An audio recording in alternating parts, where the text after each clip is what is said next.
नारायणं नमस्कृत्य नरं चैव नरोत्तमं देवीं सरस्वतीं व्यासं ततो जयमुदीरयेत्। नमोऽस्तु ते व्यासविशालबुद्धे फुल्लारविन्दायतपत्रनेत्र येन त्वया भारततैलपूर्णः प्रज्वालितो ज्ञानमयः प्रदीपः प्रपन्नपारिजाताय तोत्रवैत्रैकपाणये ज्ञानमुद्राय कृष्णाय गीतामृतदुहे नमः। वसुदेवसुतं देवं कंसचाणूरमर्दनं देवकी परमानन्दं कृष्णं वन्दे जगद्गुरुं।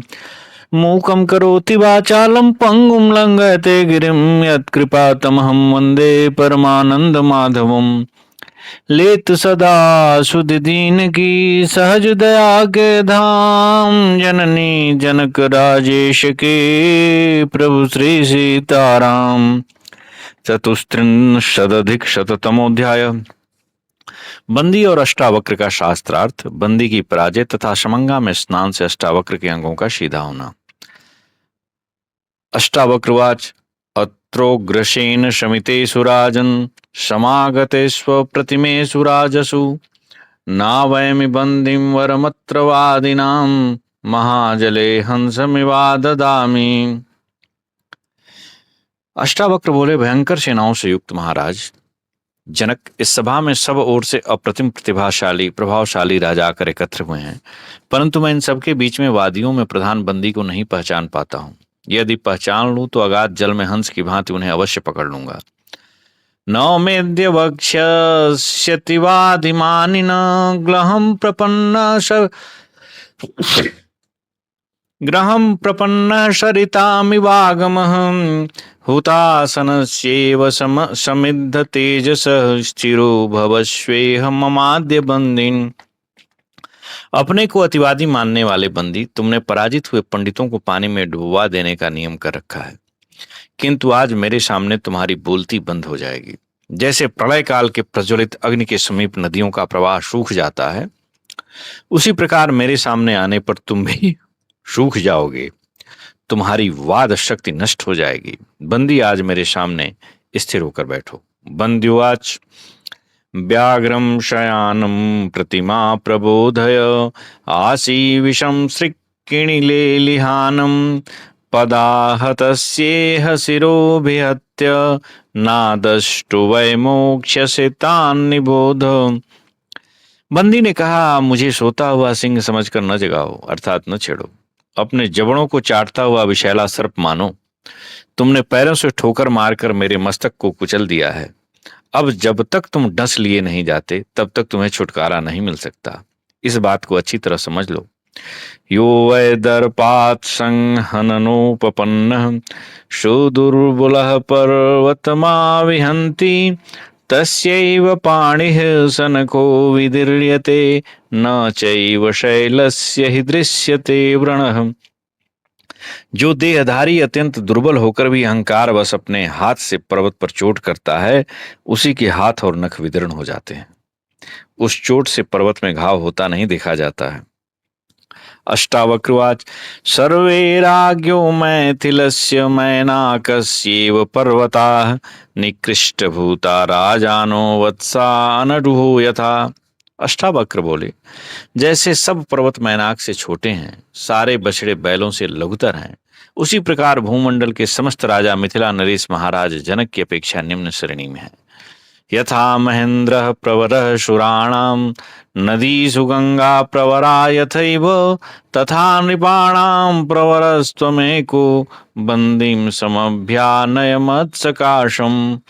राजन, जैसे देवताओं में महेंद्र श्रेष्ठ हैं और नदियों में गंगा श्रेष्ठ हैं, उसी प्रकार सब राजाओं में एकमात्र आप ही उत्तम हैं। अब बंदी को मेरे निकट बुलवाइए। लोमसुवाच एवमष्टावक्रः शमितौ हि गर्जनोज्जात क्रोधो बन्दिनमाह राजन् उक्ते वाक्ये चोत्तरं मे ब्रवीहि वाक्यस्य चाप्युत्तरं मे ते ब्रवीमि। लोमस जी कहते हैं, युधिष्ठिर, बंदी के सामने आ जाने पर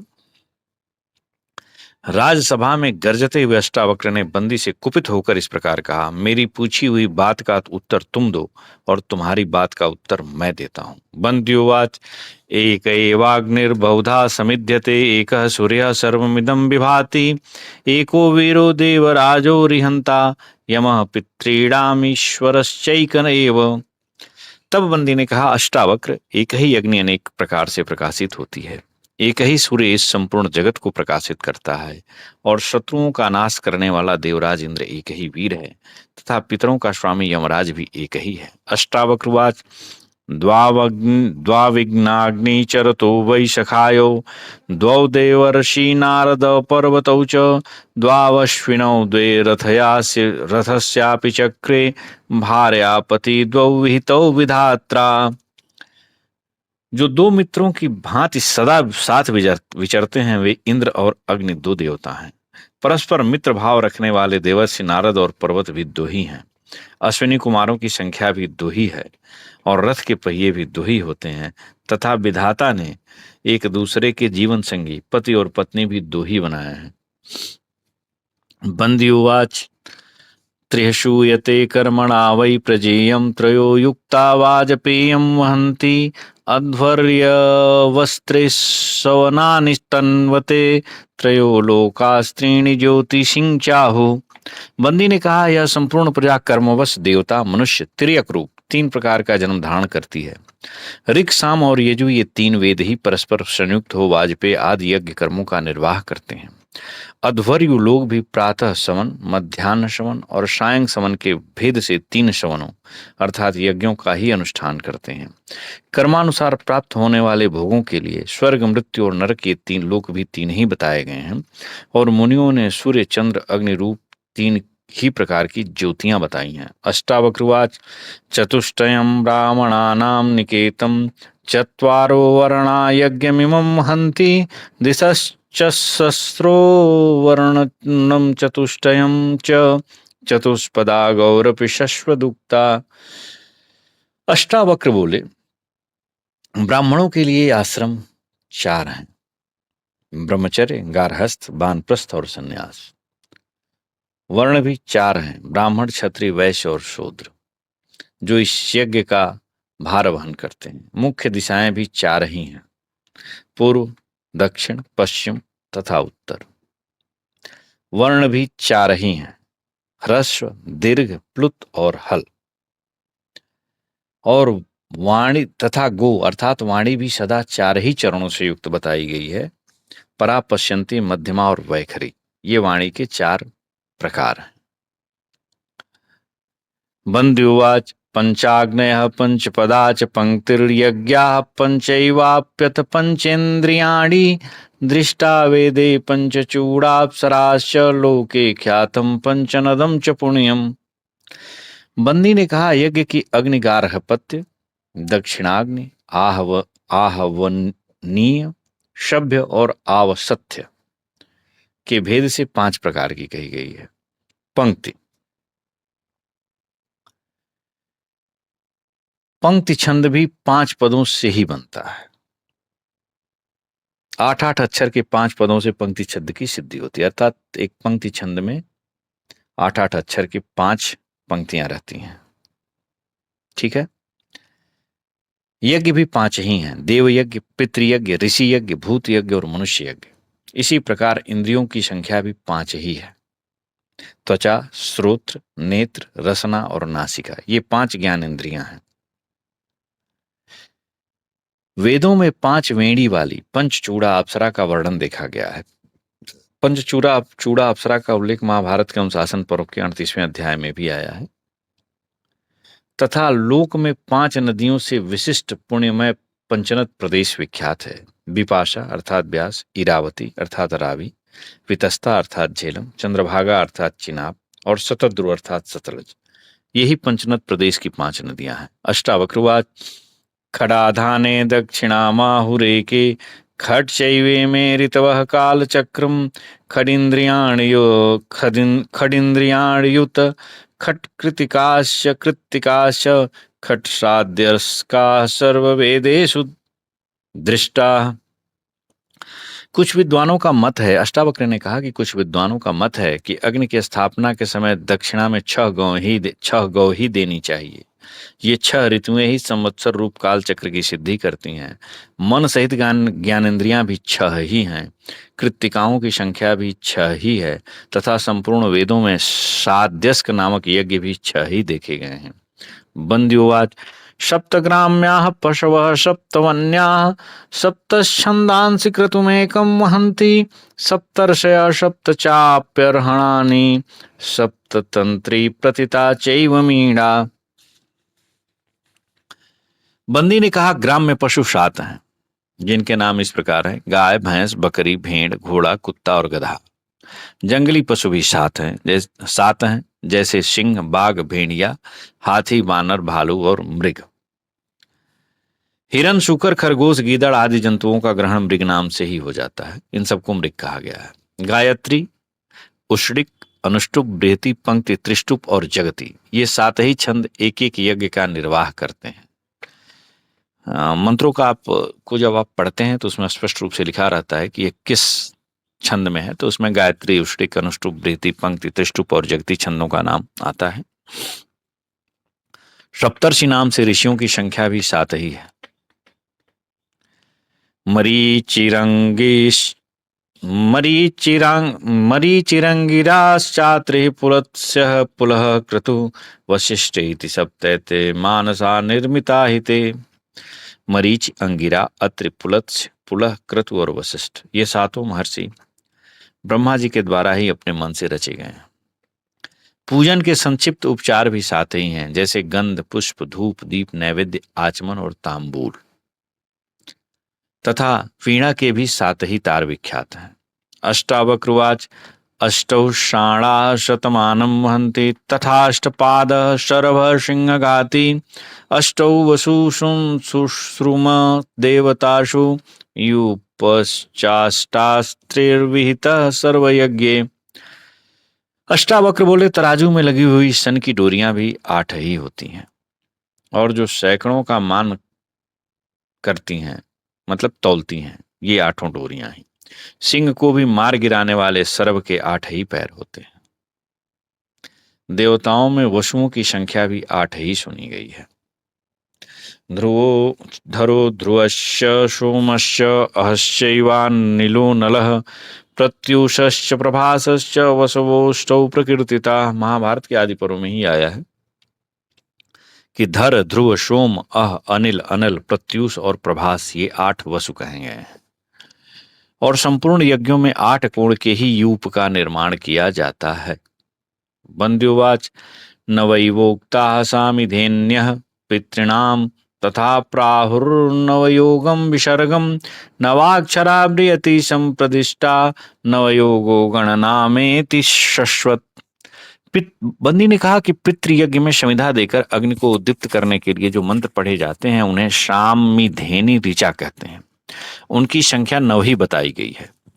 यह जो नाना प्रकार की सृष्टि दिखाई देती है, इसमें प्रकृति, पुरुष, महत्त्व, अहंकार और पंचतन मात्रा, इन 9 पदार्थों का संयोग कारण है, ऐसा विज्ञ पुरुषों का कथन है। बृहति छंद के प्रत्येक चरण में 9 अक्षर बताए गए हैं और 1 से लेकर 9 अंकों का योग ही सदा गणना के उपयोग में आता है। अष्टावक्रुवाच दिशो दशोक्ता पुरुषस्य लोके सहस्रमाहुर्दश पूर्णं शतानि दशैव मासान् बिभ्रति गर्भवत्यो दशैरका दशदाशा दशार्हा। पुरुष के लिए संसार में 10 दिशाएं बताई गई हैं। 10 मिलकर ही पूरा 1 सहस्त्र कहा जाता है। गर्भवती स्त्रियां 10 मास तक ही गर्भ धारण करती हैं। निंदक भी 10 ही होते हैं। 10 निंदकों के लिए कहा गया है कि रोगी, दरिद्र, शोकार्त, राजदंडित, शठ, खल, वृत्ति से वंचित, उन्मत्त, ईर्ष्यापरायण और कामी, ये 10 लोग ही निंदक हैं। आमयी दुर्मत शोकी दंडित तस्य शठः खल नष्ट वृत्तिर्मदी चैसीम कामी च 10 निंदका। ठीक है। शरीर की अवस्थाएं भी 10 ही हैं। गर्भवास, जन्म, बाल्य, कौमार, पौगंड, कैशोर, यौवन, प्रौढ़, वार्धक्य तथा मृत्यु। तथा पूजनीय पुरुष भी 10 ही बताए गए हैं। 10 पूजनीय कौन है? अध्यापक, पिता, ज्येष्ठ भ्राता, राजा, मामा, ससुर, नाना, दादा, अपने से बड़ी अवस्था वाले कुटुंबी तथा पितृव्य, पितृव्य माने चाचा, ताऊ इत्यादि, ये 10 पूजनीय पुरुष माने गए हैं। जैसा कि कुर्म पुराण का वचन है, उपाध्याय पिता ज्येष्ठ भ्राता चैव महीपति मातुलः ससुरश्चैव मातामह पितामहौ बंधुर्ज्येष्ठ पितृभ्यश्च पुंसेते गुरुवो मता। बंध्युवाच एकादशैकादशिन पशूनाम् एकादशैवात्र भवन्ति यूपाः एकादश प्राणभृतां विकारा एकादशोक्ता दिवि देवेषु रुद्रा। बंदी ने कहा, प्राणधारी पशु अर्थात जीवों के लिए 11 विषय हैं। 11 विषय कौन से हैं? वाक्य बोलना, ग्रहण करना, चलना फिरना, मल त्याग करना और मैथुन जनित सुख का अनुभव करना। ये 5 काम इंद्रियों के विषय हैं। शब्द, स्पर्श, रूप, रस और गंध, ये 5 ज्ञान इंद्रियों के विषय हैं और इन सब का मनन, मन का विषय है। इस प्रकार कुल मिलाकर 11 विषय। उन्हें प्रकाशित करने वाली इंद्रियां भी 11 ही हैं। यज्ञ याग आदि में यूप भी 11 ही होते हैं और प्राणियों के विकार भी 11 हैं। काम, क्रोध, लोभ, मोह, मद, मत्सर, हर्ष, शोक, राग, द्वेष और अंधकार, यही 11 विकार है। तथा स्वर्गीय देवताओं में जो रुद्र कहलाते हैं उनकी संख्या भी 11 ही है। एकादश रुद्र हैं। मृगव्याधश्च सर्पश्च निरृतिश्च महायसा अजैकपाद हिर्बुधन्य पिनाकी च परन्तप दहनोत्थेश्वरश्चैव कपाली च महादुती अस्थाणुर्भवश्च भगवान रुद्रा एकादश स्मृता। मृगव्याध, सर्प, महायशस्वी, निरृति, अजैकपाद, अहिर्बुधन्य, शत्रु संतापन पिनाकी, दहन, ईश्वर, परम कांतिमान कपाली, अस्थाणु और भगवान भव, ये 11 रुद्र माने गए। अष्टावक्र ने कहा, संवत्सरम द्वादश माहुर्जगत्याः पादौ द्वादशैवाक्षराणि द्वादशाः प्राकृतो यज्ञ उक्तो द्वादशादित्यान् कथयन्ति है धीरा। अष्टावक्र बोले, एक संवत्सर में 12 महीने बताए गए हैं। जगती छंद का प्रत्येक पाद 12 अक्षरों का होता है। प्राकृत यज्ञ 12 दिनों का माना गया है और ज्ञानी पुरुष यहाँ 12 आदित्यों का वर्णन करते हैं। ये 12 आदित्य हैं, द्वादश आदित्य। धाता मित्रोर्यमा शक्रो वरुणस्त्वंश एव च भगो विवस्वान् पूषा च सविता दशमस्तथा एकादशस्तथा त्वष्टा द्वादशो विषुरुच्यते। धाता मित्र, अर्यमा, इंद्र, वरुण, अंश, भग, विवस्वान, पूषा, 10वें सविता, 11वें त्वष्टा और 12वें विष्णु, यही द्वादश आदित्य है। बंध्युवाच त्रयोदशी तिथिरुक्ता प्रशस्ता त्रयोदश द्वीपवती मही च। बंदी ने कहा, त्रयोदशी तिथि उत्तम बताई गई है तथा यह पृथ्वी 13 द्वीपों से युक्त है। लोमसवाच एतावदुक्त्वा विरराम बंदी श्लोकास्यार्धं व्याज हाराष्टवक्र। लोमस जी कहते हैं, इतना कहकर बंदी चुप हो गए। तब शेष आधे श्लोक की पूर्ति अष्टावक्र ने इस प्रकार की। अष्टावक्रवाच त्रयोदशाहानि मत्ससार केशी त्रयोदशादीन्यतिश्छंदांसि चाहु। अष्टावक्र बोले, केशी नामक दानव ने भगवान विष्णु के साथ 13 दिनों तक युद्ध किया था। नरसिंह पुराण में यह बात कही गई है कि युद्धे विष्णुनासार्धम त्रयोदश दिनान्यशौ। वेद में जो अतिशब्द विशिष्ट छंद बताए गए हैं उनका एक एक पाद 13 आदि अक्षरों से संपन्न होता है। अर्थात अति जगती छंद का एक पाद 13 अक्षरों का, अतिशक्वरी का एक पाद 15 अक्षरों का, अत्यष्टिका प्रत्येक पाद 17 अक्षरों का तथा अतिधृति का हर एक पाद 19 अक्षरों का होता है। ततो महानुदतिष्ठन्निनाद तिष्ठन्निनादस्तूष्णीभूतं श्रुतपुत्रं निशम्य अधोमुखं ध्यानपरं तदानीम् अष्टावक्रं चाप्युदीर्यन्तमेव। लोमश जी कहते हैं, इतना सुनते ही सूतपुत्र बंदी चुप हो गया और मुंह नीचा किए किसी भारी सोच विचार में पड़ गया। इधर अष्टावक्र वक्र बोलते ही रहे। यह शब्द देख दर्शकों और श्रोताओं में महान कोलाहल मच गया। बहुत कोलाहल हो गया। तस्मिंस्तथा शंकुले वर्तमाने स्फीते यज्ञे जनकस्योतराज्ञः अष्टावक्रं पूजयन्तोऽभ्युपेयुः विप्राः सर्वे प्राञ्जलयः प्रतीता। महाराज जनक के उस समृद्धिशाली यज्ञ में जबकि चारों ओर कोलाहल व्याप्त हो रहा था, सब ब्राह्मण हाथ जोड़े हुए श्रद्धापूर्वक अष्टावक्र के समीप आए और उनका आदर सत्कार पूर्वक पूजन किया। अष्टावक्रवाच अनेनैव ब्राह्मणा शुश्रुवांसो वादे जित्वा सलिले मज्जिताः प्राक् तानेव धर्मानय मध्यमन्दी प्राप्नोतु गृहाप्सु निमज्जयैनम्। तत्पश्चात अष्टावक्र ने कहा, महाराज, इस बंदी ने पहले बहुत से शास्त्रज्ञ अर्थात विद्वान ब्राह्मणों को शास्त्रार्थ में पराजित करके पानी में डुबाया है, अतः इसकी भी वही गति होनी चाहिए जो इसके द्वारा दूसरों की हुई है, इसीलिए इसे पकड़कर शीघ्र पानी में डुबवा दीजिए।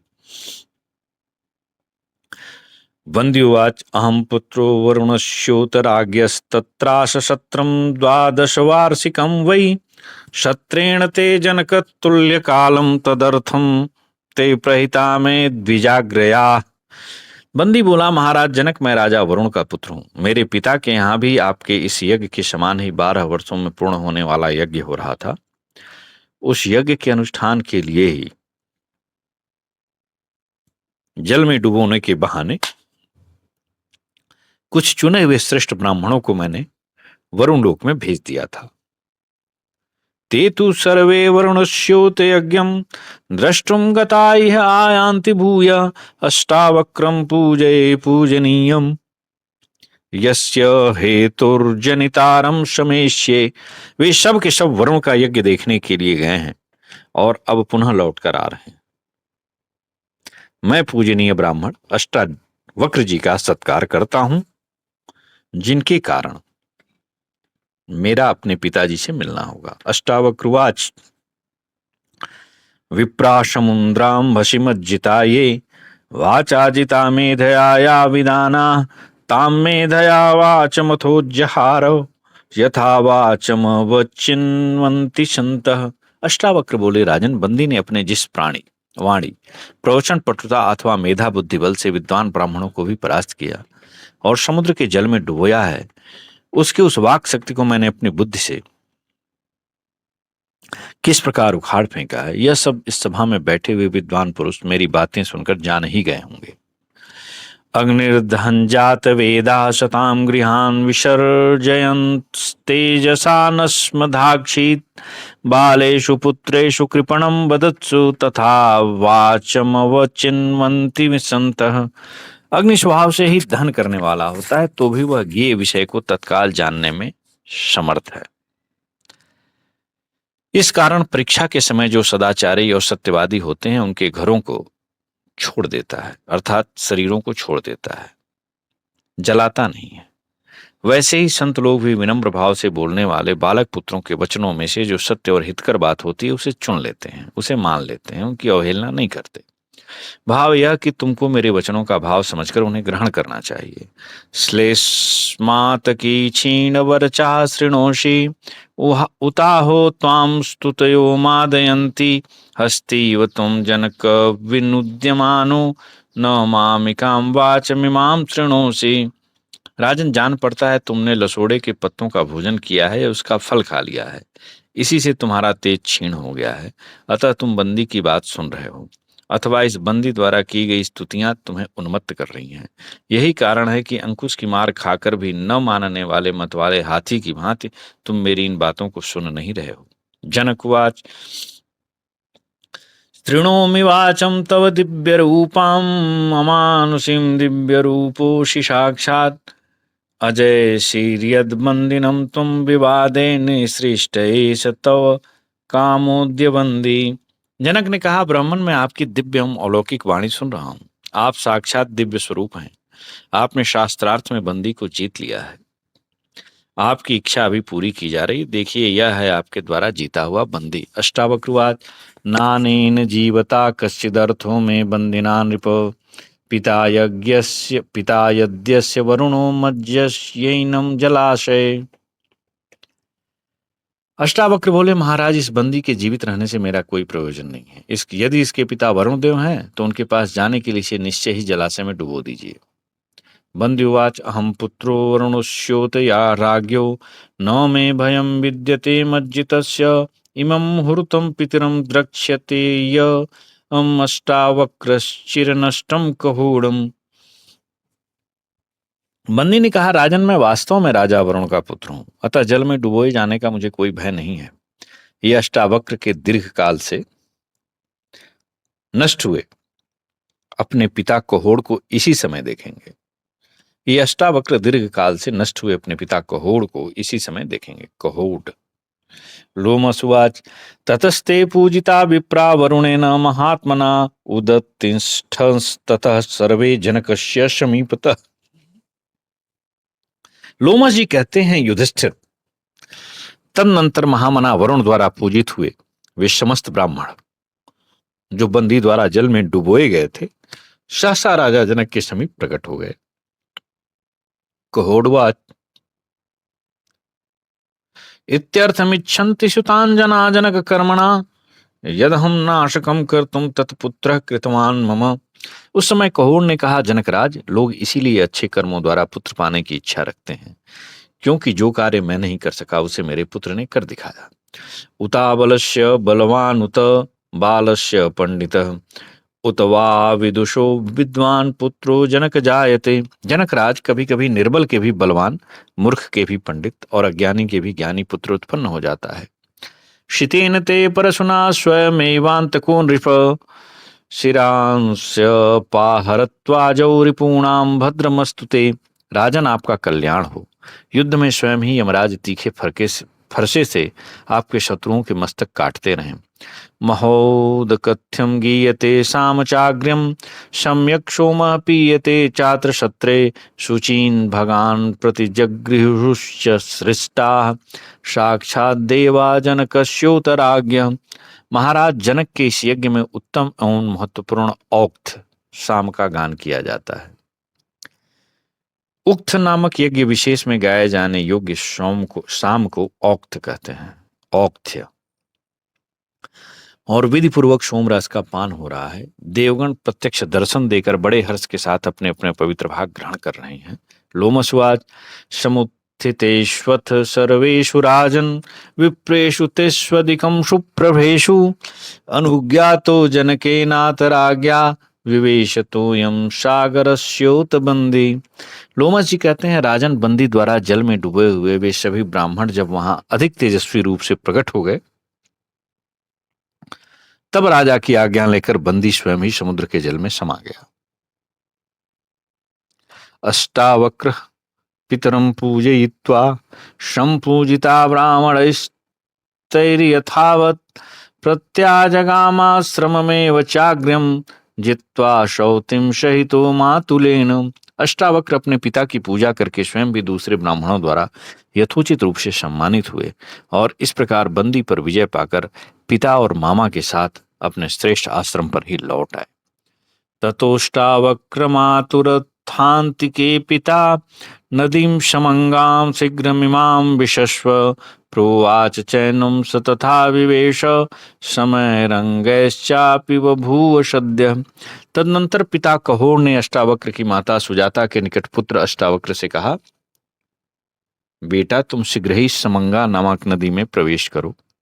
पिता की आज्ञा के अनुसार उन्होंने उस नदी में स्नान के लिए प्रवेश किया। उसके जल का स्पर्श होने पर तत्काल ही उनके सब अंग सीधे हो गए।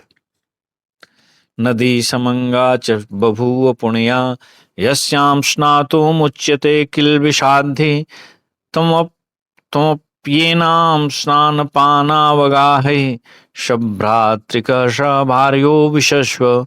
युधिष्ठिर, इसी से समंगा नदी पुण्यमयी हो गई है। तुम भी स्नान पान अर्थात आचमन और अवगाहन के लिए अपनी पत्नी और भाइयों के साथ इस नदी में प्रवेश करो। अत्र कौन्तेय सहितो भातृभिस्त्वं सुखोषितः सह विप्रैः प्रतीति सह विप्रैः प्रतीतः पुण्यान्यानि शुचिकमैर्क भक्तिर्मया सार्धं चरितस्याजमीढ।